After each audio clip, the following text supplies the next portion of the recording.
అందరికీ నమస్తే ప్రజలారా, welcome to MLR news Telugu.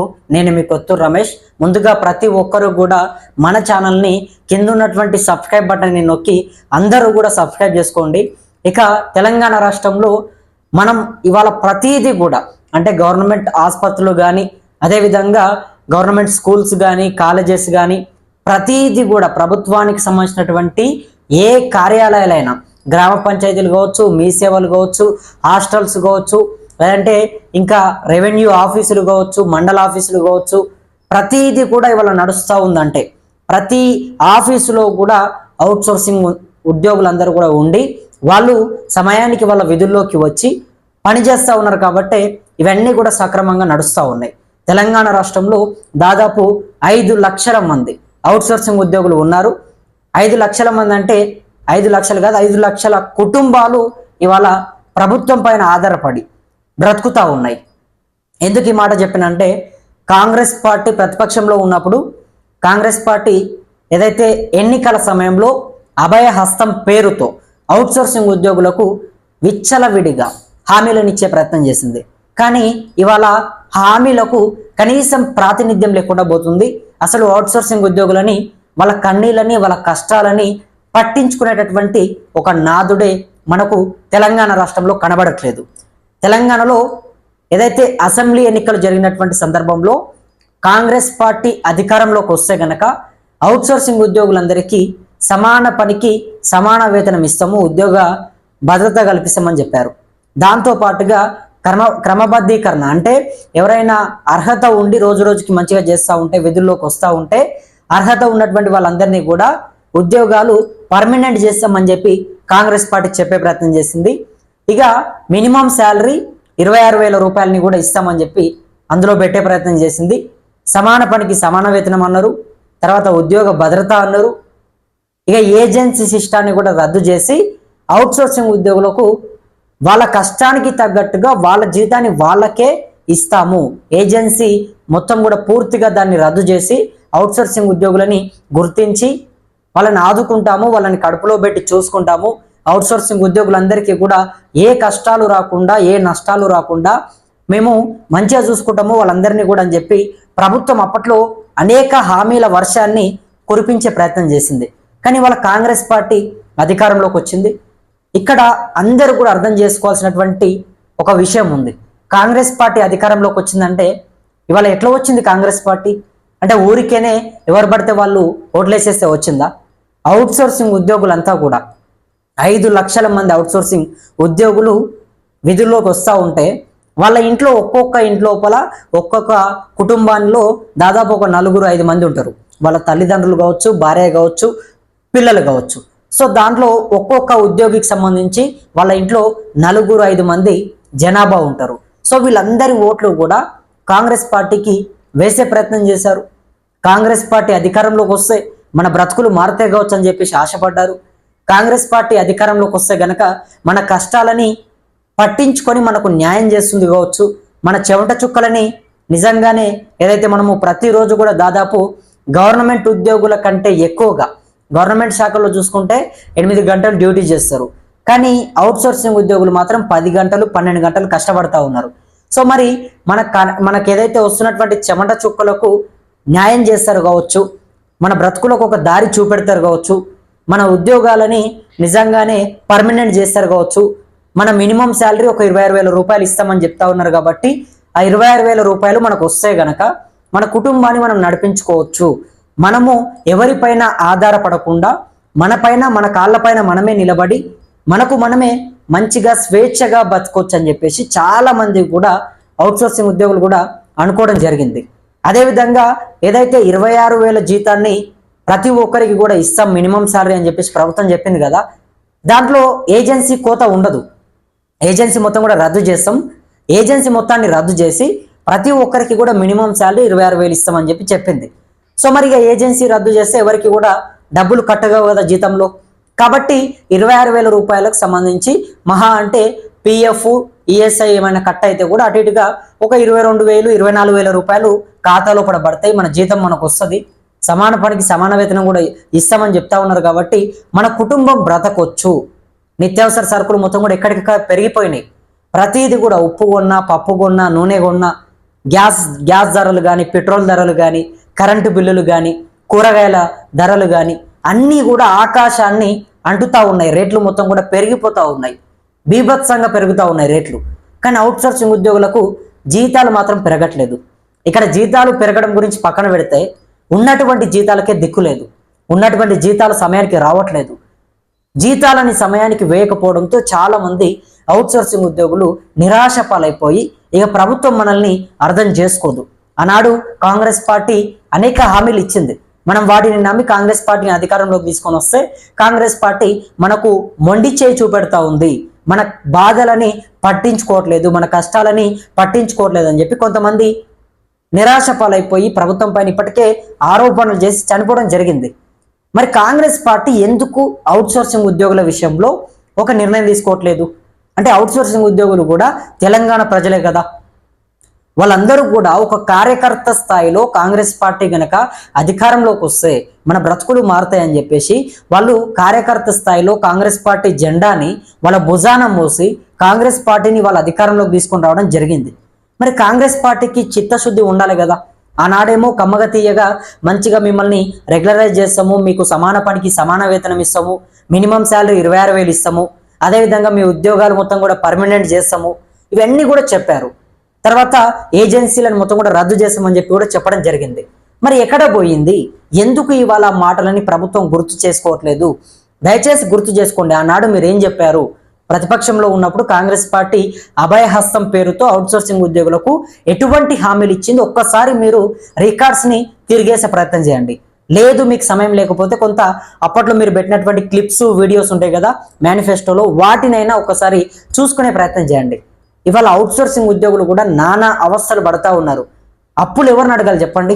చాలా మందికి ఏదైతే గ్రామ పంచాయతీలో పనిచేసినటువంటి వాళ్ళు కానీ, మీ సేవలలో పనిచేసినటువంటి వాళ్ళు కానీ, ఆసుపత్రిలో పనిచేసినటువంటి వాళ్ళు కానీ, స్కూల్స్, కాలేజెస్, హాస్టల్స్, ప్రతిదీ కూడా మిషన్ భగీరథకు సంబంధించి కానీ అన్ని శాఖలలో పనిచేసినటువంటి అవుట్సోర్సింగ్ ఉద్యోగులకు దాదాపు 5 నెలల నుంచి 10 నెలలకు సంబంధించినటువంటి జీతము ఇప్పటికీ రాలేదు. ఇంకా ఎంత దౌర్భాగ్య స్థితిలో మన రాష్ట్రం ఉన్నది అనేది ఇక్కడ మనకు అర్థమవుతా ఉంది. తెలంగాణ రాష్ట్ర ప్రభుత్వ శాఖలో పనిచేస్తున్నటువంటి అవుట్సోర్సింగ్ ఉద్యోగులకు కనీసం జీతం ఇయ్యరా? బయట బట్టల షాప్లోనో, చెప్పుల షాప్లోనో, లేకపోతే ఇంకేదైనా ఫ్రూట్స్ జ్యూస్ షాప్లోనో, కిరాణా కొట్టులో పనిచేసినటువంటి వాళ్ళకు కూడా అందరికీ సమయానికి జీతం వస్తూ ఉంది. 1వ తారీఖు జీతం వస్తుంది. అదేవిధంగా వాళ్ళకు ఒక సంవత్సరం గడిచిపోయిందంటే కనుక జీతాన్ని పెంపు చేస్తారు, బోనస్ కూడా ఇస్తారు అప్పుడప్పుడు. కానీ ఇక్కడ అవుట్సోర్సింగ్ ఉద్యోగులకు పాపము వాళ్ళ కన్నీళ్ళని కనీసం వినేటటువంటి ఒక నాదుడు కూడా మన రాష్ట్రంలో లేడు. ముఖ్యమంత్రి గారికి కనీసం ఒక 5-10 నిమిషాలు సమయం లేదా? ఆయన తలుచుకుంటే ఎంత పని చెప్పండి? ఒక సైన్ పెడితే అవుట్సోర్సింగ్ ఉద్యోగుల కష్టాలు మొత్తం కూడా తీరిపోతాయి. 5 నెలలు 10 నెలలు జీతాలు రాకపోతే ఆ కుటుంబం ఎట్లా నడుస్తుంది? ఆ ఇంట్లోకి నిత్యావసర సరుకులు ఎట్లా వస్తాయి? ఆ పిల్లల స్కూల్ ఫీజులు ఎట్లా కడతారు? ఆ ఇంటికి అద్దెలు ఎట్లా కడతారు? చిట్టీలు ఎట్లా కడతారు? వాళ్ళ బ్రతుకు ఎట్లా గడుస్తుంది? ఒక్కసారి ముఖ్యమంత్రి గారు, అధికారులు మీరందరూ కూడా ఆలోచన చేసుకోండి. 5-6 నెలలు జీతాలు రాకపోతే వాళ్ళు అప్పు ఎవరిని అడుగుతారు చెప్పండి? ఒక నెల అటు ఇటు అయితే ఎవరి దగ్గరనో కొంత సర్దుబాటు చేసుకొని కట్టే ప్రయత్నం చేస్తారు. కానీ 5 నెలలు 10 నెలలు పెండింగ్ పెడితే ఇంకేం చేస్తారు చెప్పండి? ఈరోజు అవుట్సోర్సింగ్ ఉద్యోగులు అందరి పరిస్థితి ఎట్లా ఉందంటే, పేరుకేమో ప్రభుత్వ శాఖలో పనిచేస్తూ ఉన్నారు, దానికి చాలా గొప్పగా చెప్పుకుంటా ఉన్నారు, గర్వంగా ఉంది. కానీ జీతాల విషయంలో మాత్రం నిజంగా చాలా అధ్వానంగా పరిస్థితి తయారైపోతా ఉంది. రోజు రోజుకి నిర్లక్ష్యం వహిస్తూ ఉన్నారు. జీతాలు సమయానికి పడట్లేదు. ఏంటి సమయానికి జీతాలు ఎందుకు వేయట్లేదు అని చెప్పేసి వాళ్ళు గొంతిప్పి ప్రశ్నిస్తే ఉద్యోగాలని ఊడదీసేటటువంటి ఒక ప్రయత్నం చేస్తూ ఉన్నారు. వాళ్ళ అవుట్సోర్సింగ్ ఉద్యోగులందరూ కూడా వాళ్ళ గొంతులని దిగమింగుకొని చెమట చుక్కలు కారుతున్నప్పటికీ కూడా పొద్దుగాల లేచి నుంచి సాయంత్రం వరకు సుమారు ప్రతిరోజు కూడా 10 గంటల పాటు ప్రభుత్వ శాఖల లోపల మొత్తం కూడా పనిచేస్తూ ఉన్నారు, కష్టపడతా ఉన్నారు. కానీ వాళ్ళని గుర్తించేటటువంటి వాళ్ళు లేరు. ఎందుకంటే ప్రభుత్వం ఇవాళ చాలా మందిని ఆదుకుంటా ఉంది. దాంట్లో భాగంగానే అవుట్సోర్సింగ్ ఉద్యోగులను కూడా ఆదుకోవాలి. 5 లక్షల మంది అవుట్సోర్సింగ్ ఉద్యోగులు ఉన్నారు. ఇక్కడ ఇంకోటి దారుణమైనటువంటి విషయం ఏంటంటే, వాళ్ళకు వచ్చేదే అరకొర జీతం 15,000 18,000 వస్తుంది. దాంట్లో కూడా మళ్ళీ ఏజెన్సీ సిస్టాన్ని పెట్టడం వల్ల ఒక్కొక్క ఉద్యోగి 3,000 4,000 రూపాయలని ప్రతి నెల కూడా నష్టపోవాల్సినటువంటి పరిస్థితి వస్తూ ఉంది. సో ఆ ఏజెన్సీ సిస్టమ్ని రద్దు చేయండి. ఏజెన్సీ సిస్టము అవసరం లేదు. దానివల్ల ప్రతి ఒక్క ఉద్యోగి కూడా నెలకు సగటున 4,000-5,000 రూపాయలని నష్టపోతూ ఉన్నాడు. చెమట చుక్క కారుస్తూ ఉన్నారు, 10 గంటలు కష్టపడతా ఉన్నారు. వాళ్ళు తినాల్సినటువంటి ప్రతి రూపాయిని కూడా వాళ్ళకే ఇవ్వాలి ప్రభుత్వం. అవుట్సోర్సింగ్ ఉద్యోగులకు చెందాలి ప్రతి రూపాయి కూడా. కానీ ఎక్కడనో ఏజెన్సీ వాళ్ళ చేతిలో పెడితే ఇవాళ వాళ్ళు తినాల్సినటువంటి డబ్బులను ఎవరో తింటే కరెక్ట్ కాదు కదా. దయచేసి ఇప్పటికైనా అర్థం చేసుకొని ఏజెన్సీ సిస్టాన్ని రద్దు చేయండి. ఇక ప్రభుత్వం ఏం చెప్తుంది? ఇవన్నీ కూడా ఓకే, మనం మాట్లాడుతూ ఉన్నాము. అవుట్సోర్సింగ్ ఉద్యోగుల కష్టాల గురించి, వాళ్ళ జీతాల గురించి ప్రతిరోజు కూడా అనేక వీడియోలు చేస్తూ ఉన్నాము. వాళ్ళకి మద్దతుగా ఓకే చేస్తూ ఉన్నాం, బాగుంది ఇక్కడ వరకు. కానీ ప్రభుత్వం ఏం చెప్తుందో తెలుసా? మా పార్టీ అధికారంలోకి రాగానే ఫ్రీ బస్సు పెట్టాం, తర్వాత రుణమాఫీ చేశాం, తర్వాత రైతు భరోసా వేశాం, తర్వాత 200 యూనిట్ల కరెంట్ ఇస్తా ఉన్నాం, తర్వాత మొత్తం కూడా సన్న బియ్యాన్ని ఇస్తా ఉన్నాం. సో ఇవన్నీ చేయడం వల్ల 6 గ్యారంటీలని మేము అమలు చేసేటటువంటి ఒక ప్రయత్నం చేస్తూ ఉన్నాము. 6 గ్యారంటీలని అమలు చేయడమే ఇప్పుడు మాకు కీలకము. సో వాటిని అమలు చేసేటటువంటి ఒక ఆలోచనతోని ప్రభుత్వం ముందుకెళ్తుంది. దాంట్లో భాగంగానే కోట్ల రూపాయలని ఖర్చు పెడతా ఉన్నాము.